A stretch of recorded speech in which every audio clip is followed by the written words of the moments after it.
Oke, terlihat? Terlihat, Pak. Ya, jadi seperti yang saya sampaikan, kalau untuk di kasus HIV AIDS terkait dengan nafzanya, yang paling identik yang menimbulkan risiko paling tinggi dalam perilakunya adalah injection drug user. Jadi injection drug user itu adalah pemakaian narkoba suntik.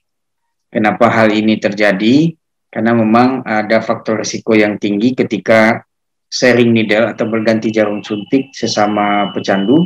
Kemudian ketika dia terinfeksi virus HIV, kemudian tentu penularannya juga akan semakin tinggi. Dan siapa saja yang akan bisa kena pada injection drug user itu adalah hampir semua kalangan.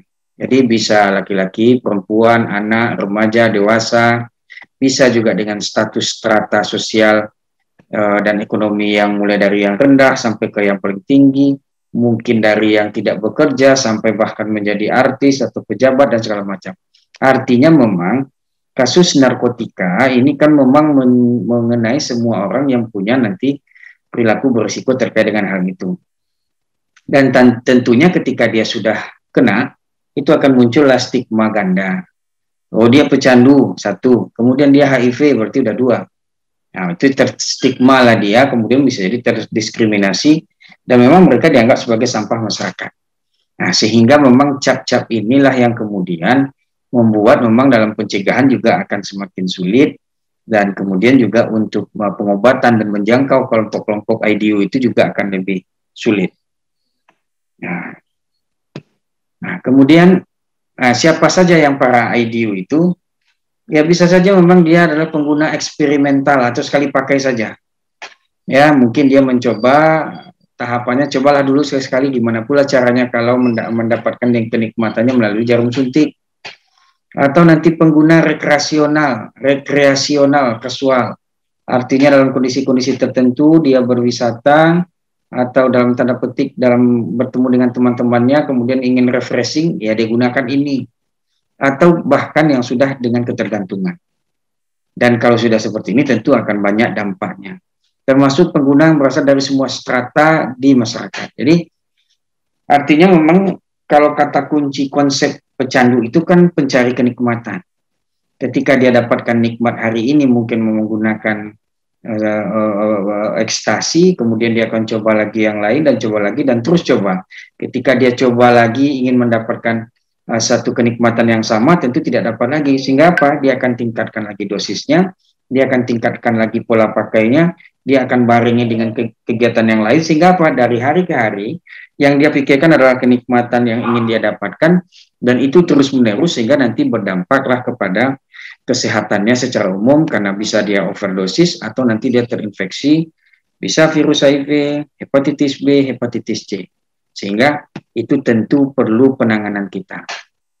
Dan bagaimana strateginya? Nah, strateginya kalau di konselor itu tentu dia harus waspada akan semua bentuk praktek penyuntikan.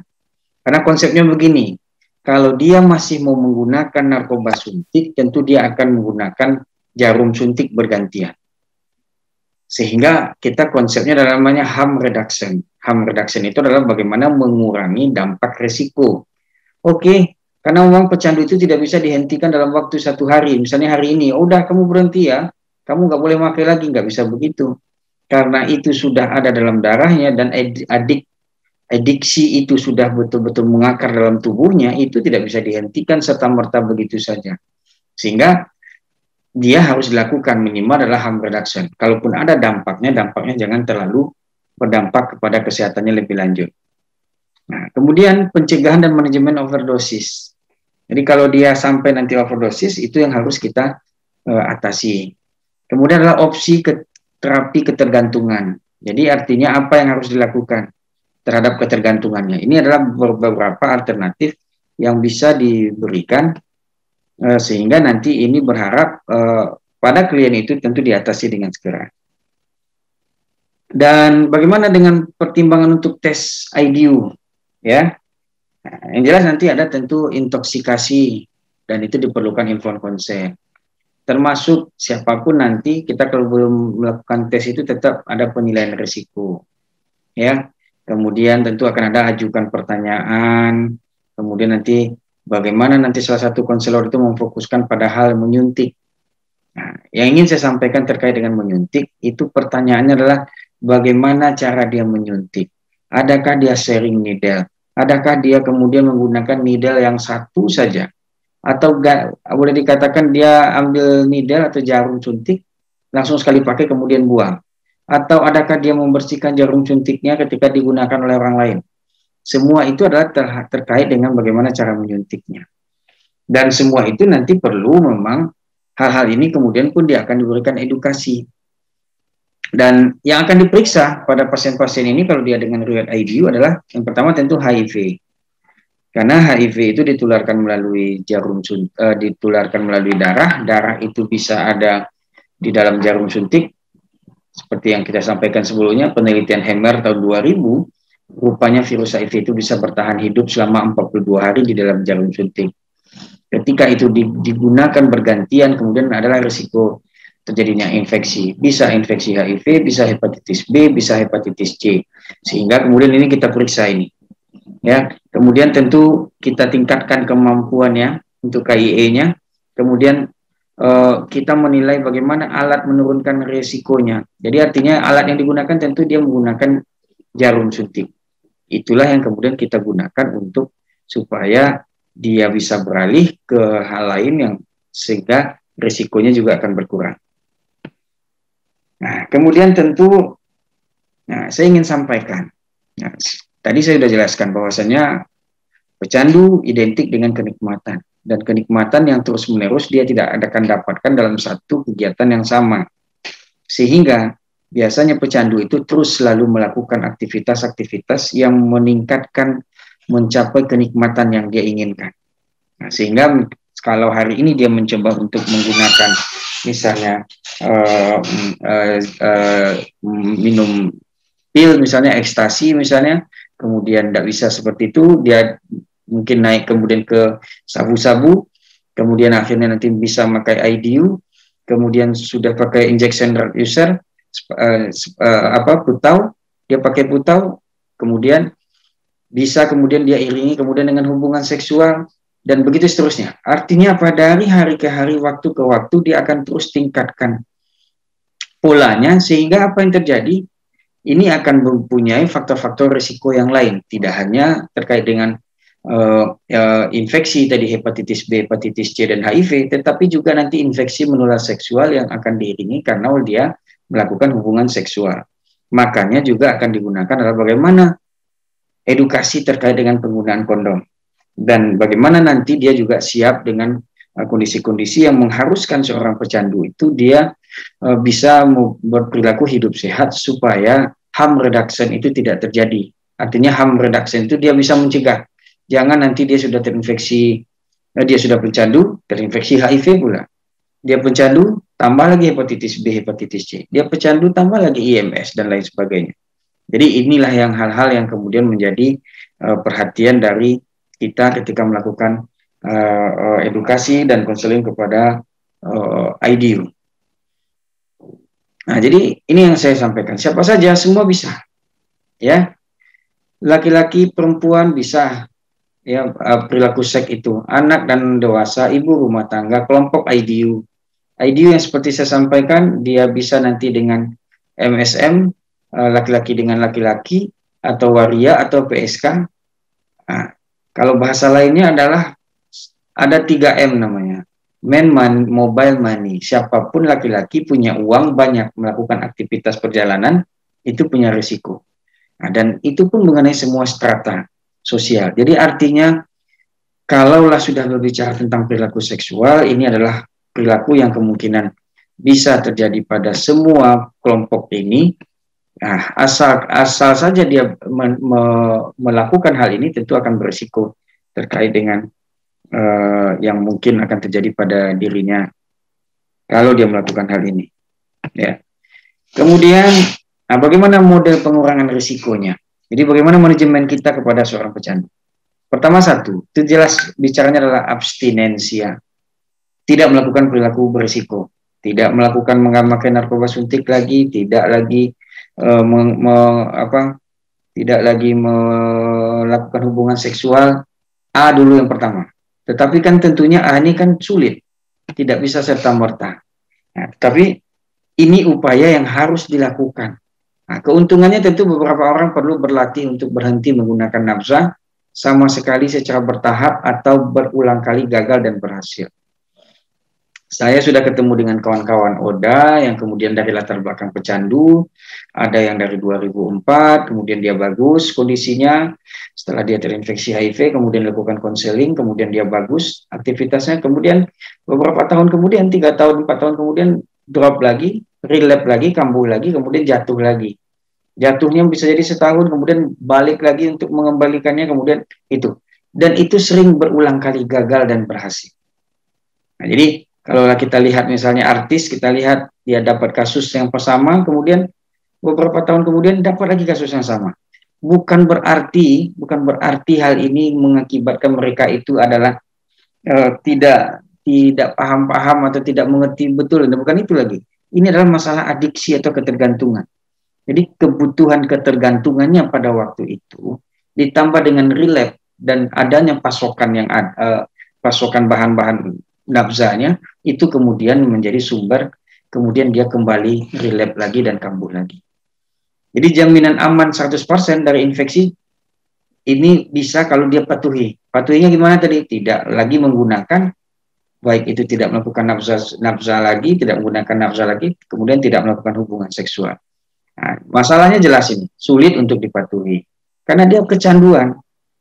Bukan sesuatu hal yang dalam tanda petik, makanya kalau di area preventif saya selalu ingin sampaikan, jangan pernah sentuh narkoba, jenis apapun, karena ketika sudah menyentuh, kita akan mengikuti tahap demi tahap ketergantungan, dan itu untuk mengembalikannya susah. Hal yang paling aman adalah jangan pernah, karena ini sulitnya. Sulit untuk dipatuhi dan perilaku berisiko pada kenyataannya, dia menyenangkan dan tetap dilakukan, terus-menerus. Sehingga dia akan tidak bisa hilang dan kembali ke arah yang benar dalam posisi itu. Nah, seseorang yang mengurangi intensitas perilaku berisikonya, misalnya mengurangi perilaku menyuntik dan perilaku melakukan hubungan seks yang tidak aman dalam jangka waktu tertentu. Artinya kalau tidak bisa lagi di A tadi, oke, sekarang kurangi perilaku berisiko. Nah, misalnya begini, menyuntik itu berisiko, sharing needle itu, berganti jarum suntik itu berisiko terhadap hepatitis B, HIV, hepatitis C. Nah, berarti apa? Dia jangan gunakan nafza suntik. Itu salah satu. Kemudian seks misalnya, dia juga harus melakukan seks yang aman dalam tanda petik, mungkin menggunakan kondom atau nanti dengan pasangan yang sah dan lain sebagainya. Artinya kemudian ini adalah model-model yang bisa kita lakukan untuk mengurangi perilaku hal tersebut. Nah, tentu keuntungannya adalah dia akan bagaimana dia memelihara dirinya, kemudian dia menghindari nanti risiko-risiko tinggi, dan berharap kita itu bisa bertahan dalam jangka waktu yang lebih panjang. Nah, karena seperti yang saya sampaikan, karena memang di kasus-kasus nafza itu dia kekambuhannya sering terjadi. Nah, itu dia. Nah, kemudian tadi ini sudah. Nah, bagaimana injeksi yang aman? Kan ini bicaranya. Nah, seseorang masih dapat melakukan perilaku menyuntik dan perilaku seks, namun dilakukan dengan cara yang relatif aman. Misalnya menyuntik aman dan penggunaan kondom. Jadi, yang pertama tentu alat suntiknya harus steril, sekali pakai. Makanya ada program namanya LAJS, layanan jarum suntik steril. Itu dia, artinya dia gunakan sekali, kemudian dia langsung dibuang. Atau apa? Bagaimana nanti dia melakukan pembersihan jarum suntiknya. Nah, dan kemudian kalau dia melakukan hubungan seksual, ada namanya program kondom 100%, sehingga memang ini adalah upaya untuk mengurangi risiko. Nah, tentu masalah utamanya adalah tidak 100% efektif dalam pengurangan risiko HIV. Jangan dibilang kalau orang sudah menggunakan kondom berarti 100% dia akan terhindar dari virus HIV, enggak. Ya, artinya cuma dia akan secara evidence base-nya itu akan mengurangi kasus risiko penularannya. Kemudian tidak mengunggah klien untuk memahami dirinya mengapa mereka berperilaku demikian. Ini masalahnya. Kemudian klien mungkin mengalami kesulitan dalam memulai perubahan perilaku yang potensial. Karena perubahan perilaku pada seorang pecandu itu tentu diiringi dengan berbagai macam terapi yang harus diiringi, makanya ada rehabilitasi dalam rangka merubah perilakunya, bagaimana merubah hal-hal itu yang kemudian ini berdampak terjadinya perubahan-perubahan ke arah yang lebih sehat. Tapi ini tidak gampang. Nah, jadi itu hal-hal yang kemudian perlu kita pahami bersama. Kemudian ya, bagi beberapa petugas sering merupakan dilema etik kalau mereka berpendapat bahwa pengguna atau para pelaku seks aktif harus berhenti dari semua aspek yang merugikan, misalnya penyalahgunaan nafsa, berganti-ganti pasangan seks tanpa kondom. Ya, tidak mengurangi risiko infeksi HIV secara lengkap, misalnya saat dia putus zat, klien tak akan ingat untuk mencari alat suntik bersih, terbatasnya akses jarum, steril, dan segala macam. Jadi yang ingin saya sampaikan adalah bahwasannya memang pecandu itu tidak bisa serta-merta dalam satu waktu kita menyelesaikan masalahnya, karena dia butuh waktu. Ya, jadi artinya apa? Kita tahu ada potensi-potensi dia akan kambuh kembali. Nah, sehingga termasuk perilaku seks aktif sulit mendapatkan akses kondom. Nah, dalam arti kata begini, ketika dia sudah sangat ingin melakukan hubungan seksual, dia nggak peduli dengan kondom. Satu misalnya. Ketika dia sudah betul-betul ingin menggunakan narkoba suntiknya, jangankan jarum, nggak ada jarum pun, ataupun tidak ada jarum yang steril, jarum yang sudah dipakai orang lain pun dia akan pakai karena kecanduannya itu muncul. Jadi keinginan dia untuk memakai itu jauh lebih tinggi daripada keinginannya untuk mempertahankan kondisinya tidak terinfeksi. Jadi ini hal-hal yang kemudian menjadi dilema sebenarnya bagi kita petugas kesehatan untuk menghadapi hal-hal yang demikian. Kemudian akses kondom tidak menyenangkan juga bagi mereka yang pertama kali melakukannya, kondom dan sterilisasi. Artinya gini, tidak gampang juga mendapatkan kondom, kemudian di satu sisi kemudian juga mereka tidak merasa lebih nyaman menggunakan kondom. Nah ini jadi artinya sehingga dilema-dilema itulah yang membuat kemudian hal ini berdampak terjadinya kondisi-kondisi yang tetap perilaku beresiko itu terjadi mereka lakukan. Nah, bagaimana injeksi yang aman itu? Ini jelas ini, tidak bertukar jarum suntik. Ya, kemudian gunakan jarum suntik steril atau baru. Tidak berbagi benda apapun yang berkaitan dengan kegiatan menyuntik. Kenapa? Ada resiko penularan melalui darah. Ketika darah disuntikkan, dia menyuntikkan ada darah dan darah itu masuk lagi ke jarum orang lain, itu akan berisiko terkait dengan hal ini. Dan jika tak tersedia jarum dan semprit baru, maka ajarilah cara membersihkan alat suntik. Jadi, oke, kita sudah sampaikan, dia harus gunakan steril, nggak ada Pak, ini barang bukti, BB. Bagi mereka kalau dia kedapatan, ketangkap, itu langsung nanti itu akan jadi barang bukti, sehingga daripada di banyak jarum, dia simpan satu jarum.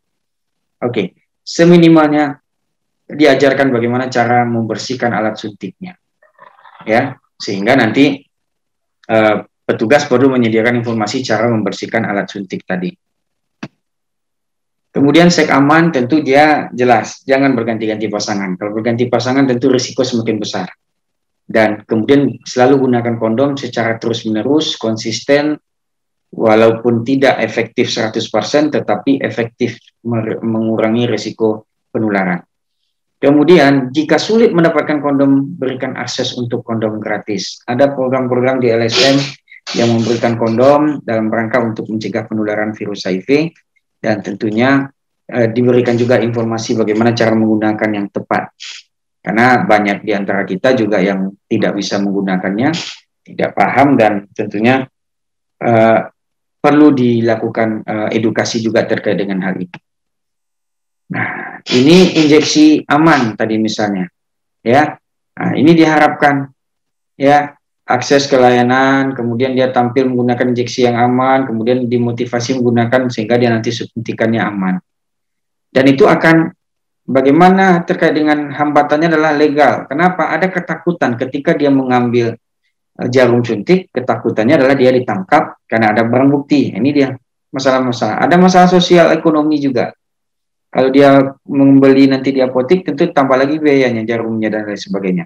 Sehingga suntikan aman itu harus dikawal, dimotivasi terjadinya perubahan perilaku supaya memang hal ini berdampak kepada klien itu, dia merasakan bahwasanya lebih penting dia harus menjaga, jangan dia sudah berperilaku berisiko, kemudian terinfeksi HIV, tambah lagi hepatitis B, hepatitis C, ditambah lagi infeksi menular seksual yang lain, ya. Nah, dan harapannya tentu dia safe injection. Jadi kalaupun nanti dia tidak bisa, ya, akhirnya apa, dia minimal safety, artinya aman, injeksi yang aman. Itu yang tadi, bagaimana kemudian dia bisa mencucinya, mencuci jarum suntiknya, sehingga ketika digunakan itu sudah dalam kondisi yang baik. Nah, bagaimana misalnya suntikan aman itu tidak ada, ya? Nah, ini tadi bagaimana tetap dia harus punya fokus pada keterampilan, akses to service, jadi layanannya dia tahu, kemudian tampil dan gunakan selalu suntikan yang aman, kemudian dia motivasi untuk menggunakan, kemudian terjadilah suntikan aman. Hambatannya tentu ini, ada tekanan sosial, tentu ada norma-norma di kelompoknya, dan juga ada edukasinya. Nah, kemudian terkait dengan kondom, ini merupakan komponen integral dari pencegahan HIV, maka tenaga kesehatan dapat mendemonstrasikan penggunaan kondom. Kalau bisa mendemonstrasikannya betul-betul dengan dildo. Jadi dildo itu semacam alat peraga yang betul-betul mirip. Nah, jadi yang betul-betul mirip itu seperti itu, supaya memang dia bisa paham dan betul-betul bisa mengerti bagaimana. Karena tidak semua orang juga paham bagaimana menggunakan ini dengan benar. Ada kondom laki-laki, ada kondom perempuan. Jadi kedua-duanya tentu dengan penggunaan yang aman dan betul-betul dia harus paham. Nah, ini ya, beritahu di mana klien memperoleh kondom yang kualitas yang baik, berikan informasi tentang praktek penyuntikan yang aman, berikan informasi di mana suntikan aman dapat diperoleh, diskusikan dampak penggunaan nafza pada seks aman, kemudian kaji kembali rencana penggunaan kondom dan penyuntikan aman dalam konseling pasca tes dan kunjungan berkala ke klinik. Ini hal-hal yang kemudian strategi kita dalam menggunakan mengurangi harm reduction, suntikan aman dan kondom itu untuk melakukan perubahan perilakunya. Dan tentunya terkait dengan ini juga, itu lingkungan yang menunjang harus diciptakan. Ya, berarti apa? Ada yang menawarkan kondom, ya, menyalurkan alat suntik aman. Jadi program-program di HIV makanya ada kegiatannya kemudian memberikan kondom. Bahkan ada ATM kondom, biasanya ditempatkan di komplek-komplek PSK. Kemudian menyalurkan alat suntik aman, ada pembagian pada kelompok-kelompok tertentu diberikan alat suntik aman. Atau bahkan ada program namanya LAJS, layanan LJSS, layanan jarum suntik steril di puskesmas. Dia datang dengan jarum suntik lama, datang ke puskesmas, diberikan jarum suntik baru. Kemudian menyediakan informasi tercetak, kemudian ada rujukan kalau ada hotline service lewat telepon, kemudian membuat seks aman, sesuatu yang normal dan menarik dan tidak menghakimi perilaku klien. Artinya begini, kita tahu seorang pecandu tentu sudah salah. Ya, sudah salah, sudah di stigma, tetapi jangan kemudian kita menghakimi dia, karena dalam tanda petik sebenarnya mereka itu adalah korban ketidaktahuan, korban yang dijangkau oleh pecandu yang lain, sehingga memang kemudian ada inisiatif atau kemudian empati kita, kemudian bagaimana menarik mereka untuk kembali ke jalan yang benar. Itu kata kuncinya. Sehingga dengan konsep yang demikian kita tidak menghakimi dia. Nah, namun justru kita harus bagaimana menolong dia, jangan jauh-jauh lebih terjerumus. Nah, kemudian bagaimana dengan terkait dengan faktor yang mempengaruhi penggunaan kondom? Ini pasti ya, ada pengalaman masa lalu, ada tekanan sosial, ya, artinya mungkin susah mendapatkan dan lain sebagainya. Ini hal-hal yang kemudian harus ditanamkan, dipahamkan. Akses mencapai kondom itu bagaimana, keterampilan menggunakannya seperti apa, dan kemudian kemauan dari pasangan. Karena ada beberapa kemudian pasangannya nggak mau dia menggunakan kondom. Sehingga penjelasan-penjelasan itu kemudian pada kelompok-kelompok IDU itu memang harus disampaikan dengan sebaik-baiknya. Jadi itu terkait dengan beberapa program manajemen pada pecandu. terutama IDU, injection drug user, karena itulah yang difokuskan kepada pecandu ini. Bagaimana mencegah jangan dia terinfeksi dari seorang pecandu IDU, terinfeksi HIV, tambah kemudian hepatitis B, hepatitis C, ditambah pula lagi nanti dengan infeksi menular seksual lainnya. Jadi itu beberapa materi, dua dengan yang sudah saudara lihat di link YouTube. Kalau ada hal-hal yang saudara mau diskusikan, silahkan.